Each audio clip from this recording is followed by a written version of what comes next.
The longer I live, the more I realize that men and women really are different, despite what our culture might be trying to tell you right now.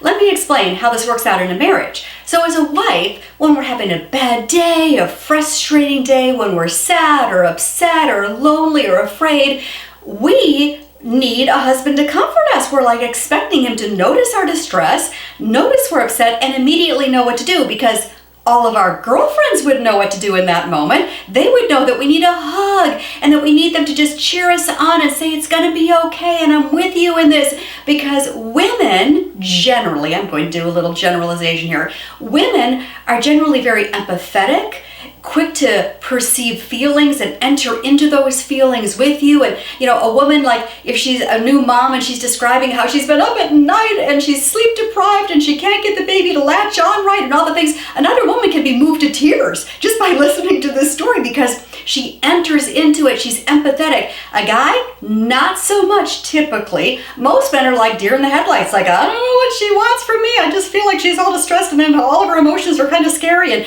and they don't know what to do because a man is not created the same as a woman. The Bible creation account in Genesis 1:27, I think it is, God says that male and female he created them. In other words, two different kinds, male and female, not the same. Why am I sharing all this with you?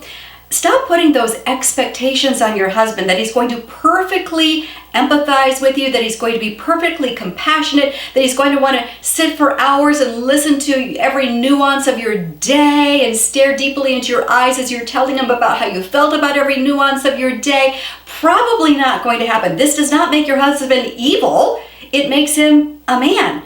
Different than a woman. Men generally designed to go slay dragons and be the warrior, but not so much the tender, affectionate, empathetic person. That's why we need girlfriends, so that we can actually have that empathy when we need it. I called a girlfriend today and said, I just need to just pour out how I'm feeling, and I could tell that she was empathizing and I needed that. So, your man is not a monster just because he's not like you as a woman.